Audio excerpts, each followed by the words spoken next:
고린도서 4장 16절부터 18절 말씀으로 우리는 낙심하지 말아야 합니다. 우리는 낙심하지 말아야 합니다라는 제목으로 하나님 말씀 증거하겠습니다. 우리가 사는 인생을 보면 멀리서 보면 희극이지만 가까이서 보면 비극이라고 말합니다. 밝아 보이고 문제없어 보여도 깊이 들어가 보면 그 안에 낙심이 있고 아픔이 있다는 것입니다. 사도 바울도 마찬가지였습니다. 그의 삶 속에서는 아픔과 낙심이 많은 삶이었습니다. 특히 고린도후서를 기록할 당시에는 어려움이 많았습니다. 고린도후서 4장 8절부터 10절 말씀입니다.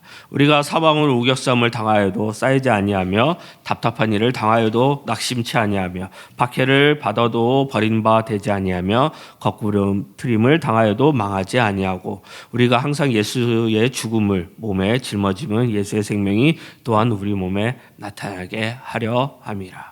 당시 예수님을 믿는 그리스도인들은 실제로 사방으로 우겨싸움을 당하고 답답한 일을 당하고 박해를 당하고 거꾸로트림을 겪으면서 살았다는 것입니다.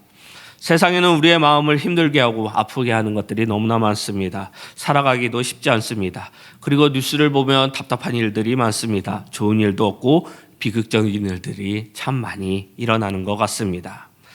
생각해보면 사람의 육체는 쇠퇴합니다. 나이가 들면 체력이 떨어집니다. 주름살도 들고 쇠퇴하고 소멸하는 증상들이 나타나는 것입니다. 이런 것을 보면 우리의 인생의 절정도 지났음을 알 수 있습니다. 20대의 인생의 절정을 이루다가 서서히 쇠퇴하고 맙니다. 나이가 들면 꽃이 지는 것처럼 점점 쇠퇴되고 마는 것입니다. 머리카락이 빠지고 눈이 어두워지고 이처럼 우리의 겉사람이 점점 낡아지는 것이 낙심한 일이라고 말할 수 있습니다. 그래서 인생을 살아가는 것 자체가 아픔이고 고통이라는 것입니다. 그리고 우리가 사람이 자라가는 과정에서도 참 아픔이 많습니다. 학교를 졸업하고 결혼하고 아이를 키우다 보면 나이가 듭니다. 눈이 침침해지고 앉고 일어서는 것이 힘이 들고 우리의 체력은 바닥이 납니다. 슬프고 낙심된 일들이 우리가 자라나다 보면 많은 일들을 겪게 될 것입니다. 그래서 우리는 태어남과 동시에 죽음의 씨앗이 자라나고 있는 것 같습니다. 창조의 힘보다는 쇠퇴의 힘, 파괴의 힘이 강하게 작동하고 있습니다. 성공할 때마다 실패할 때가 더 많습니다. 아픔도 많고 낙심도 많고 고통이 많다는 것, 이것이 우리의 인간의 삶이며 뜻이라는 것입니다. 하지만 이 모든 것에 우리는 낙심하지 말아야 합니다. 사도 바울은 말씀처럼 우리한테 낙심하지 말라고 말합니다. 그 이유를 두 가지를 살펴보겠습니다. 첫 번째는 예수님을 통해 우리의 속사람이 새로워지기 때문입니다. 16절 말씀입니다. 그러므로 우리가 낙심하지 아니하오노니 우리의 겉사람은 낡아지나 우리의 속사람은 날로 새로워지도다. 먼저 겉사람이란 우리의 육체를 두고 하는 말입니다. 우리가 여기서 말하는 육체란 단순히 우리의 살과 뼈를 두고 하는 말이 아닙니다. 육체와 관련된 모든 것을 통틀어 일컫는 말입니다. 속사람과 겉사람을 비교할 때 속사람은 우리의 눈으로 볼 수 없는 부분이지만 반면에 겉사람은 우리의 눈으로 볼 수 있고 만지고 느낄 수 있는 부분이라는 것입니다. 우리의 겉사람은 땅의 흙으로 빚어진 부분이요 아담과의 연대성 속에서 살아가며 학습되고 훈련된 모든 인간 사고방식이나 생활 양식을 말하는 것입니다.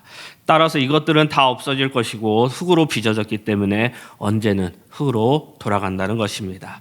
아담의 연대성 가운데 학습된 것이기 때문에 본질적으로는 하나님을 거역하며 자기의 영광과 유익을 구한다는 것입니다.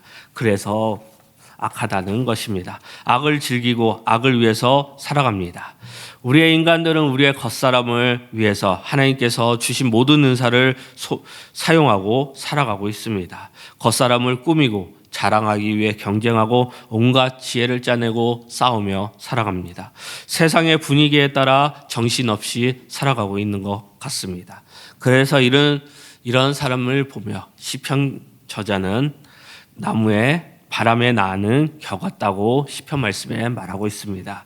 바람에 부는 대로 물결치는 대로 살아가는 사람을 말하고 있습니다. 속에 든 것이 없기 때문에 흔들리고 떠다닐 수밖에 없습니다. 뿌리가 없는 사람이고 알맹이가 없는 사람이기 때문에 가벼운 사람입니다. 하루 종일 SNS, 카톡, 홈쇼핑 광고를 보지 않으며 궁금하고 불안하고 살 수밖에 없는 사람들입니다.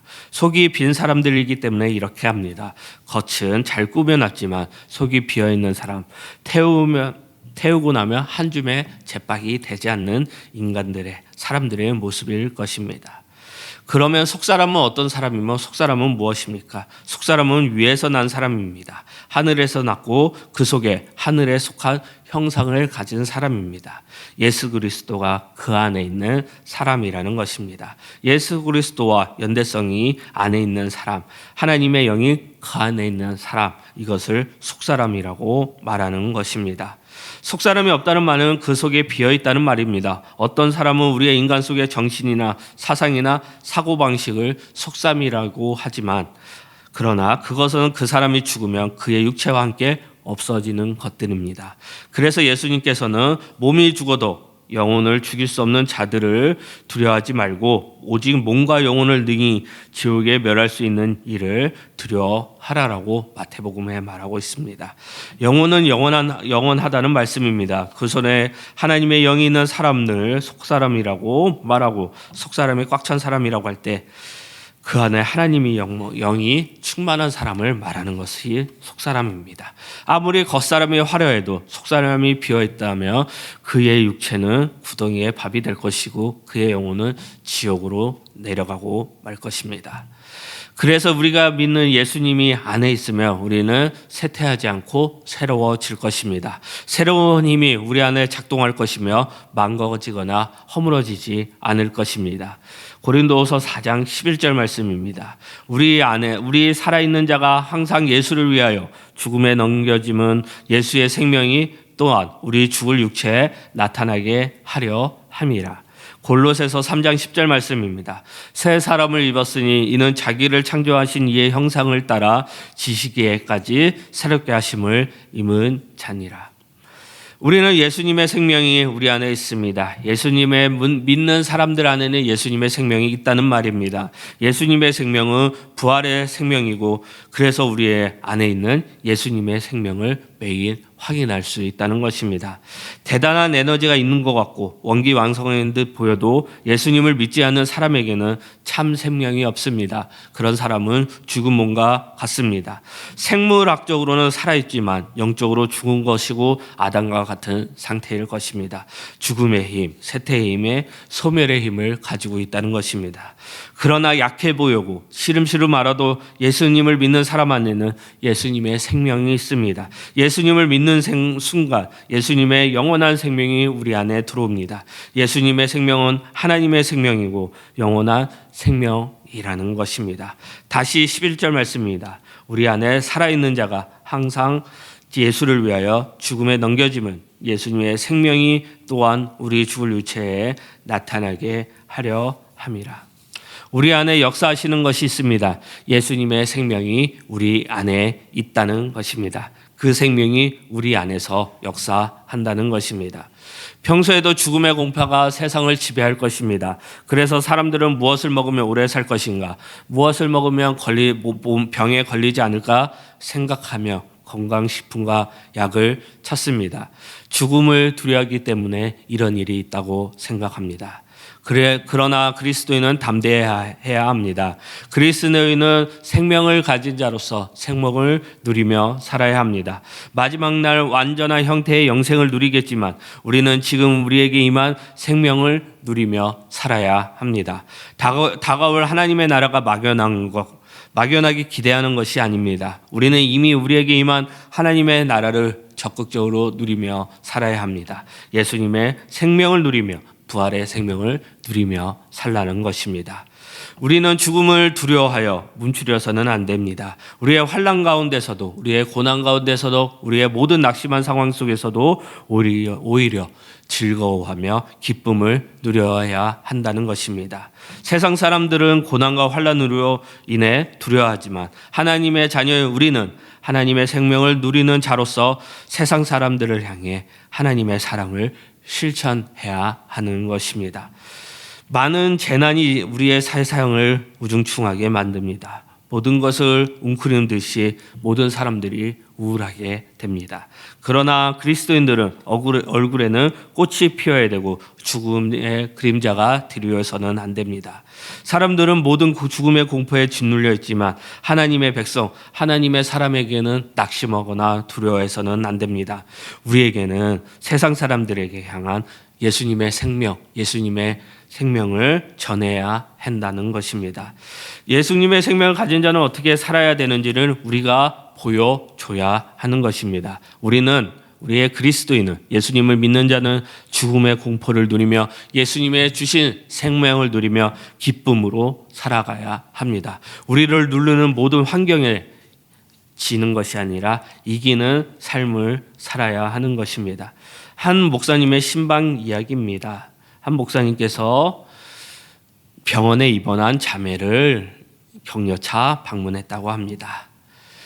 그 자매가 신방 갔을 때 곤히 잠들고 있습니다. 잠시 그 자매를 깨우는 것이 아니라 잠시 기도하고 나오려고 하는데 그 자매 옆에 머리맡에 누워있는 책과 그 종이가 눈에 보인다는 것입니다. 그 종이에는 성경 말씀이 써 있었습니다. 복 있는 사람은 악인의 꾀를 쫓지 아니하며. 시편 1편 말씀입니다. 또박또박한 글씨였습니다. 흘린 것이 아니라 마치 초등학교 1학년들이 글자를 처음 배우고 쓴 듯한 또박또박한 글씨였습니다. 이런 글씨를 보면 나이 많은 사람들이나 글씨를 아는 사람들이 이렇게 쓴다는 것을 마음에 한자 한자 새기면서 쓰는 글씨일 것입니다. 그리고 성경 말씀을 끝나고 이렇게 필사한 내용의 마지막에 글이 있었습니다. 하나님 감사합니다. 저에게 순종과 인내를 가르쳐 주시옵소서. 그는 아무리 아프고 힘든 상황 속에 병실에 누워있는 상황 속에서도 그는 다시 시작하고 있는 것입니다. 그의 겉사람은 병실에 누워있으며 그의 속사람은 하나님의 말씀과 함께 날로 날로 새로워지고 있는 모습이었고 그 은혜를 받았다는 목사님의 말씀이었습니다. 저도 저희 집에 자랑은 아니지만 항상 제가 본받는 것이 있습니다. 아버지도 조금씩 조금씩이나마 하나님의 말씀을 적고 필사하고 계십니다. 그리고 어머니도 열심히 말씀을 외워야 한다고, 읽어야 한다고, 나이 들면 못한다고 지금 열심히 쓰고 계십니다. 그리고 어느 날 제 동생 방을 들어가 봤는데 책상에 성경 필사책을 다 모아놨더라고요. 저 보라고 하는 것인지 자랑하는 것인지 열심히 성경 필사하는 모습을 보고 그 아래 똑같이 써놨더라고요. 이 말씀대로 살게 해달라고. 저희 집이 고난과 힘든 가운데서도 저 빼고, 저는 성경을 읽는데 저 빼고 아버지와 어머니, 여동생은 성경을 쓰면서 이렇게 새롭게 그리고 말씀을 통해서 속사람을 강하게 하고 있다는 것에 저는 많은 부끄러움을 느끼고 있습니다. 우리의 속사람은 항상 훈련시켜야 되고 강건하게 해야 합니다. 그것은 하나님의 말씀과 함께라는 사실 기억하시기 바랍니다. 클리프 리처드의 말입니다. 다른 사람들은 나를 어떻게 생각하는지 점점 덜 중요하게 여겨진다. 그들이 나로 인해 예수님을 어떻게 생각하는가가 더 중요하다. 맞습니다. 우리는 속사람, 예수님의 생명이 있는 사람은 예수님의 말씀대로 살아가게 될 것입니다. 그러면 우리 안에 있는 생명이 우리의 그리스도의 향기가 되어 나타나게 될 것입니다. 우리가 신경 써야 되는 것은 이것일 것입니다. 속사람을 새롭게 하는 사람은 낙심하지 않습니다. 속사람으로 새롭게 사는 사람들은 하나님의 영광을 위해 살아갈 것입니다. 속사람으로 새롭게 하는 사람들은 영원한 것을 볼 것이고 속사람이 강건하게 새롭게 하는 사람은 불같은 뜨거운 사람일 것입니다. 바울의 삶도 그랬습니다. 다시 16절 말씀입니다. 그러므로 우리는 낙심하지 않으오니 우리의 겉사람은 낡아지나 속사람은 날로 새로워지는도다. 하나님께서는 우리에게 생명을 주셨습니다. 예수님께서는 생명의 구주이시고 성령님은 죽은 자를 다시 살리시는 영이십니다. 그러므로 우리가 가는 곳마다 생명의 기운이 넘쳐야 되고 우리의 활력이 넘쳐나야 할 것입니다. 오늘날 우리를 낙심하는 일들이 너무나 많습니다. 그러나 낙심하지 않아야 합니다. 하나님께서 우리를 낙심하게 할 만한 일보다 더 강력한 힘을 우리에게 주셨습니다. 그러므로 예수님의 생명을 가진 사람들을 낙심한 사람들을 찾아다니며 그들을 일으켜야 할 것입니다. 우리가 그것을 하지 않으면 누가 할 수 있겠습니까? 우리는 사람들에게 소망을 일으켜 주어야 합니다. 우리는 낙심하지 말아야 합니다. 왜? 우리에게는 예수님의 생명, 속사람이 날로 새로워지기 때문입니다. 두 번째, 우리가 낙심하지 말아야 하는 이유 두 번째입니다. 보이지 않는 것에 영원한 영광을 보았기 때문입니다. 무신론자들은 눈에 보이는 것만 존재한다고 믿습니다. 그러나 성경은 다르다고 말합니다. 18절 말씀입니다. 우리가 주목하는 것은 보이는 것이 아니요 보이지 않는 것이니 보이는 것은 잠깐이요 보이지 않는 것은 영원함이라. 우리는 현실을 주목하기보다 영원한 것을 바라보아야 합니다. 영원한 것을 주목해야 합니다. 그렇다고 현실을 보지 말라는 것이 아닙니다. 우리는 영원한 것을 먼저 주목한 후에 현실을 보아야 한다는 것입니다. 먼저 하나님의 나라를 보고 그 후에 현실을 보아야 합니다. 오늘날 사람들은 눈에 보이는 것이 전부라고 여기며 살아갑니다. 그러나 성경에서는 또 다르다고 합니다. 18절 말씀이죠. 우리가 주목하는 것은 보이는 것이 아니요 보이지 않는 것이니 보이는 것은 잠깐이요 보이지 않는 것은 영원함이라. 영원한 것을 주목하지 않으면 현실만 남습니다. 현실만 바라보면 답이 보이지 않습니다. 현실을 바라보기 때문에 이기적인 사람만 있고 비겁해집니다. 현실에 사로잡히며 계산적인 사람이 너무나 많습니다. 웅크러지고 환난과 시련, 고난이 다가올 때 견디지 못하고 낙심한 일이 생긴다면 그는 도망가게 될 것입니다. 현실만 보고 결론을 내리는 사람은 현실이 전부라고 생각할 것입니다. 그러나 그리스도인은 현실만 바라보고 결론을 내려서는 안 됩니다. 그리스도인에게는 하나님의 나라가 있습니다. 그래서 그리스도인은 오른쪽 뺨을 치는 자에게도 왼쪽 뺨을 되돌려 댈 수 있는 것입니다. 이 세상에는 문제가 많고 모순투성입니다. 모든 것이 뒤섞여 뭐가 뭔지 알 수 없는 혼란한 삶일 것입니다. 세상은 물질서와 혼돈으로 가득합니다. 세상을 바라보면 낙심할 수밖에 없고 깊은 탄식밖에 나올 수밖에 없습니다.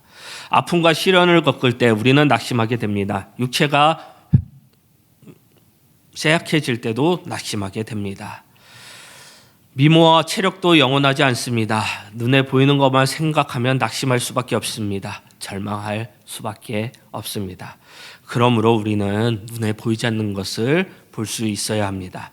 눈에 보이는 것은 영원한 것이 없습니다. 모든 것이 쇠퇴하고 소멸하고 망가진다는 그 사실 기억하시기 바랍니다.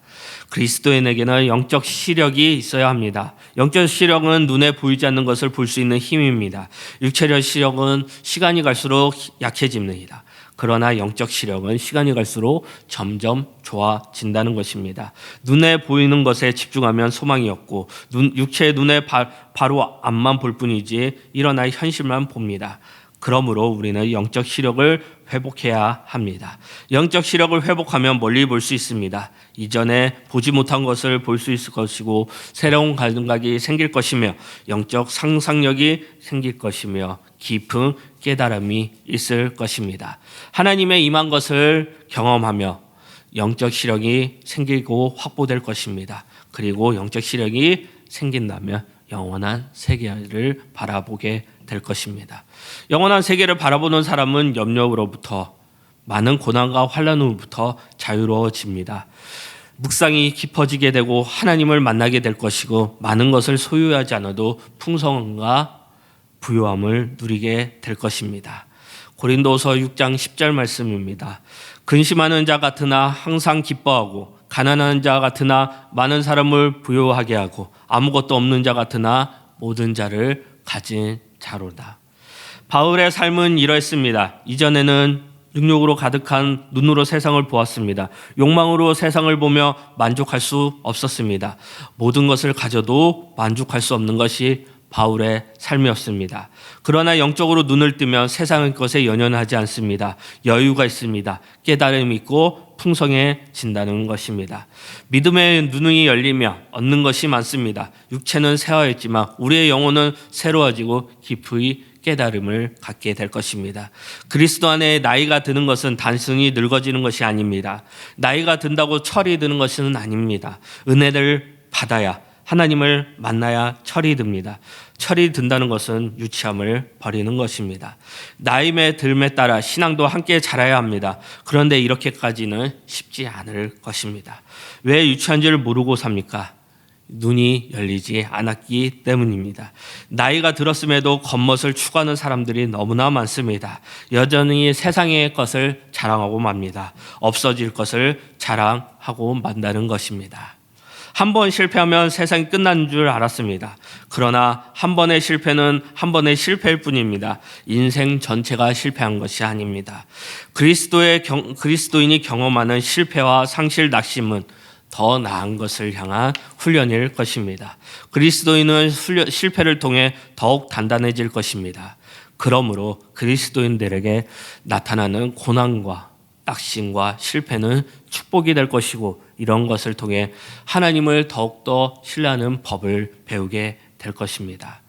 영원하지 않는 것에 닥달북달 안달북달 하지 마시기 바랍니다. 영원한 것에 생명을 거시지 말기 바랍니다. 우리는 영원한 것을 붙잡아야 합니다. 하나님의 나라의 관점으로 세상 사람을 바라보는 사람을 영혼으로 바라봐야 합니다. 그래서 초조하지 않을 것이고 속은 넓어질 것이고 날마다 우리의 속사람은 새로워질 것이고 그리스도 안에 있는 영원한 생명, 새로운 존재가 될 것입니다. 그러므로 영원한 것을 위해 눈을 떠야 되고 멀리 바라보시기 바랍니다. 멀리 보면 무엇이 보입니까? 멀리 보는 사람에게는 영원한 영광이 보인다는 것입니다. 로마서 8장 18절 말씀입니다. 생각하건대 현재의 고난은 장차 우리에게 나타날 영광과 비교할 수 없도다. 현재 고난과 낙심과 실패를 당하고 있습니다. 그런데 현재 고난과 비교에 다가올 영광은 비교할 수 없다는 것입니다. 17절 말씀입니다. 우리가 잠시 받는 환난에 경한 것이 지극히 크고 영원한 영광에 중한 것을 우리에게 이루게 함이라. 세월이 시간이 흐름에 따라 영적인 눈이 열리고 시야가 넓어질 것입니다. 시야가 넓어지면 한 상권으로 고난과 실패에 의해 함몰되지 않을 것입니다. 그러므로 우리는 무엇을 보아야 합니까? 우리는 지극히 크고 영원한 영광을 보아야 합니다. 영적인 시력을 가진 사람만이 지극히 크고 영원한 영광을 볼 수 있게 될 것입니다. 우리의 눈에 보이지 않는 것은 볼 수 있어야 합니다. 우리는 신앙생활을 하면서 주목해야 하는 법을 배워야 합니다. 그것은 지극히 크고 영원한 영광을 보는 것입니다. 믿음은 선택입니다. 영원한 것, 보이지 않는 것을 보기로 작정하고 살아가는 믿음, 신앙생활일 것입니다. 주의할 것은 주목하지 않고 엉뚱한 것을 주목할 때 우리의 믿음 생활은 실패할 것입니다. 우리는 기도와 묵상을 통해 우리가 무엇을 주목해야 하는 것을 알 수 있습니다. 예배의 시간은 우리가 상황에 매몰되지 않고 우리의 영원한 것을 바라보는 시간입니다. 그러므로 예배 시간에 우리는 하나님의 영광을 보아야 합니다. 하나님의 영광을 주목해야 합니다. 영원한 세계에 보는 눈이 열려야 합니다. 예배 시간은 하나님께 몰두하는 시간입니다. 그러므로 우리의 시선을 집중해서 영혼을 보아야 합니다. 하나님의 임재로 가득한 예배 안으로 들어가면 다른 것이 끼어들 수 없을 것입니다. 그러므로 예배 시간에는 영적 전쟁이 일어날 것입니다. 사탄은 우리의 시선을 다른 곳으로 돌리려고 할 것입니다. 그리고 영원이 아니라 눈앞의 일을 생각하게 할 것입니다. 그러나 하나님의 영혼을 놓치면 우리는 혼란에 빠질 것이고 영적 세계에 점점 멀어지게 될 것입니다. 모든 것을 끊어버리고 한 곳에 집중하는 시간이 우리에게는 필요합니다. 이 세상을 의지하지 않고 눈앞에 보이는 것을 의지하지 않고 오직 하나님만 바라봐야 하고 주목해야 합니다. 우리 하나님께 소망이 있고 축복이 있고 회복이 있다는 그 사실을 알아야 합니다. 여호수아와 갈렙은 광야 시대에 유일하게 가나안으로 들어갔습니다. 그들은 보았습니다. 그들은 가나안을 보았고 광야에서 죽은 사람들은 광야의 현실 너머를 보지 못하였지만 여호수아와 갈렙은 현실 너머에 있는 사람 모든 것을 보았습니다. 여호수아와 갈렙과 같이 우리는 저 멀리 있는 하나님의 영광, 하나님의 약속의 땅, 그 땅을 바라봐야 합니다. 우리의 시력을 조절해야 합니다. 좁은 시야에 갇혀 있지 않고 넓은 시야. 우리의 눈에 보이는 것은 불안정하고 소멸됩니다. 우리 눈에 보이는 것은 전부가 아닙니다. 하나님의 나라를 바라보아야 되고 지극히 큰 영원한 영광을 바라봐야 합니다. 그것이 천국일 것이고 천국 소망을 가지시기 바랍니다. 낙심하지 않아야 될 이유 두 번째는 무엇입니까? 우리의 영원한 영광을 보며 살기 때문에 우리는 낙심하지 말고 천국 소망이 있기 때문에 낙심하지 않는 것입니다. 말씀 마무리하겠습니다. 겉사람은 쇠퇴하고 낡아집니다. 제 아래에 있는 모든 사람들은 쇠퇴하고 소멸하게 될 것입니다. 그래서 우리는 겉사람에 너무나 몰두하기 때문에 우리는 낙심할 수밖에 없는 것입니다. 성경에서 말합니다. 낙심하지 말아야 한다고. 우리의 눈에 보이지 않는 것을 주목하시기 바랍니다. 우리의 영적 시야를 넓히시기 바랍니다. 그러면 영원한 영광을 바라보게 될 것입니다. 낙심하지 마시기 바랍니다. 두려워하지 마시기 바랍니다. 주어진 일상 속에서 우리에게 주어진 예수님의 생명, 부활 생명을 누리시기 바랍니다. 예수님의 생명 있는 자로서 예수님의 생명을 만끽하시고 그 생명을 나눠주시고 그리스도의 향기를 내는 분이 되시기 바랍니다. 그리고 주위 사람들에게 영원한 것을 보아라고 말씀해 주시기 바랍니다. 낙심하지 말아야 합니다. 첫 번째는 무엇입니까? 예수님의 생명이 있기 때문에, 그리고 두 번째 영원한 영광을 바라보기 때문입니다. 낙심하지 않는 홍대세교회 성도님들이 되시기 바랍니다. 그리고 예수 그리스도의 모든 은혜가 함께하기를 기도합니다. 우리 일어나셔서 내놓은 주의 영광을 보내 찬양하겠습니다.